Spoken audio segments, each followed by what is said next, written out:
व्यक्तिगत रूप से हमारे साथ नाइंसाफी हुई, मैं भारत सरकार के कैबिनेट मंत्री से मैं त्याग कर देता हूँ। एनडीए में सीट बंटवारे से पशुपति का पत्ता साफ हो गया है। चिराग पासवान ने एलजेपी का दिया बुझा दिया है। भतीजे ने चाचा को साइडलाइन कर सांसद तोड़ने का बदला ले लिया। बिहार एनडीए में लोकसभा चुनाव के सीट बंटवारे का ऐलान होने के बाद एलजेपी अध्यक्ष पशुपति पारस को झटका लगा है। एनडीए की सीट बंटवारे में उन्हें कुछ भी हाथ नहीं लगा, जिससे नाराज होकर पशुपति पारस ने प्रेस कॉन्फ्रेंस का वादा किया। वो मुखातिब भी हुए, लेकिन सिर्फ 2.25 मिनट की पीसी में 2 बात निकलकर सामने आई। एक इस्तीफा और दूसरा बीजेपी से मिली नाइंसाफी। एनडीए की सीट शेयरिंग में खाली हाथ रहने के बाद एलजेपी चीफ पशुपति पारस ने केंद्रीय मंत्री पद से इस्तीफा दे दिया है। नाराजगी ऐसी कि पशुपति पारस यही नहीं रुके, उन्होंने बीजेपी पर न सिर्फ नाइंसाफी का आरोप लगाया, बल्कि ये भी कहा कि वफादारी का पार्टी ने अच्छा सिला दिया। हम लोग 5 सांसद थे, हमारी पार्टी में 5 सांसद थे। मैंने बहुत ईमानदारी, बहुत लगन से, वफादारी से मैंने एनडीए की सेवा की, लेकिन हमारी पार्टी के साथ और व्यक्तिगत रूप से हमारे साथ नाइंसाफी हुई, इसलिए मैं भारत सरकार के कैबिनेट मंत्री से मैं त्याग कर देता हूँ।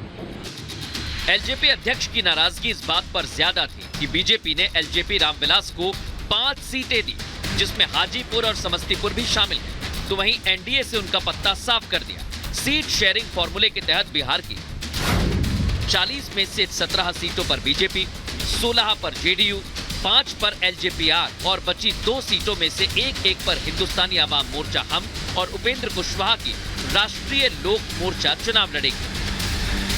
अरे हर दल का अपना तरीका होता है, अपने होते हैं, अपने पूरा एक कैनवास पे देखना पड़ता है कि किस क्षेत्र में क्या कौन सा दल और किस प्रकार के उम्मीदवार का चयन होगा। अब जाहिर है उन्होंने कर लिया। कितनी निराशा है, कितने लोग परेशान हैं, ये मुझसे बेहतर आप सब लोग जानते हैं और एनडीए के लोग जानते हैं। मोदी कैबिनेट से इस्तीफा देने के साथ ही पशुपति ने भले ही नई राह पर चलने का ऐलान कर दिया, लेकिन उनके साथ एक भी सांसद खड़ा नजर नहीं आ रहा। जिस वक्त एलजेपी अध्यक्ष एनडीए का साथ छोड़ने की बात कह रहे थे, उस वक्त उनके साथ एक भी सांसद मौजूद नहीं था, जिसमें खगड़िया से सांसद चौधरी महबूब अली कैसर, वैशाली सांसद वीणा देवी, नवादा से सांसद चंद्र सिंह और समस्तीपुर से सांसद और उनके भतीजे प्रिंस राज शामिल हैं। भविष्य की राजनीति आज हम अपने पार्टी के जितने भी हमारे वरिष्ठ कार्यकर्तागण हैं, उनके साथ मैं बैठ के चर्चा करूंगा। यानी साफ है पशुपति पारस अब अकेले पड़ चुके हैं और माना जा रहा है कि पशुपति पारस हाजीपुर सीट से चुनाव लड़ सकते हैं और इसी सीट से चिराग को भी एनडीए की तरफ से टिकट मिला है। साफ है कि आने वाले वक्त में ये लड़ाई काफी दिलचस्प होगी। Bureau report, Republic Bharat.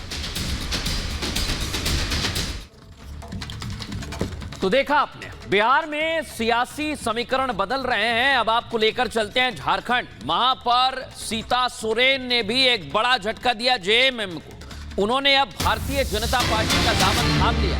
Sita Soren कौन है? हेमंत सोरेन की भाभी हैं और नाराज चल रही थी। आपको याद होगा जब चंपई सरकार का गठन हो रहा था तब उनकी नाराजगी की खबरें थी, लेकिन नाराजगी के बीच उन्होंने, हालांकि उनको ले जाया गया और उनसे बातचीत की गई और यह कहा जा रहा था कि सीता सोरेन अब नाराज नहीं है, लेकिन आखिरकार उन्होंने बीजेपी का दामन थाम लिया है।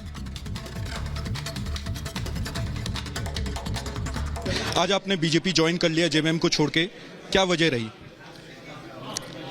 वजह बहुत सारी है, क्योंकि 14 साल हम पार्टी को चलाए और 14 साल में जो मुझे पार्टी के तरफ से सम्मान मिलना चाहिए था, जो मेरा हक है, क्योंकि घर से भी बड़ी बहू हूँ और बड़ी बहू को हक नहीं मिल रहा है, लेकिन मंझली बहू को मिल जा रहा है हक। उनके पीछे पूरा बैकअप है और मेरे साथ कोई नहीं है। क्यों नहीं है मेरे साथ कोई? क्योंकि मेरे स्वर्गीय पति का बनाया हुआ, खड़ा किया हुआ ये पार्टी है और आज हम कहीं क्यों नहीं नजर आ रहे हैं। तो ये बहुत बड़ी अधिकार की बात है। अधिकारों की लड़ाई सब कोई लड़ते हैं बिल्कुल, हमने पहले भी देखा था जब हेमंत सोरेन की गिरफ्तारी होने वाली थी तब भी आप नाराज चल रही थी। आप दिल्ली में मौजूद थी, आपने कहा था कि जो हो रहा है पार्टी में वो सही नहीं हो रहा।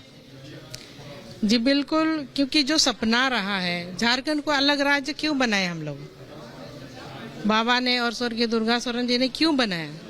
क्योंकि वहाँ के कई दबे कुचले लोग हैं, हमारे गरीब आदिवासी लोग हैं, खनिज पदार्थ से तो भरा हुआ राज्य है, लेकिन विकास से क्यों अछूता है?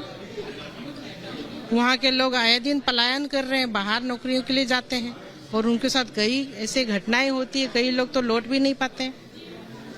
तो इस राज्य को किसने गरीब बनाया?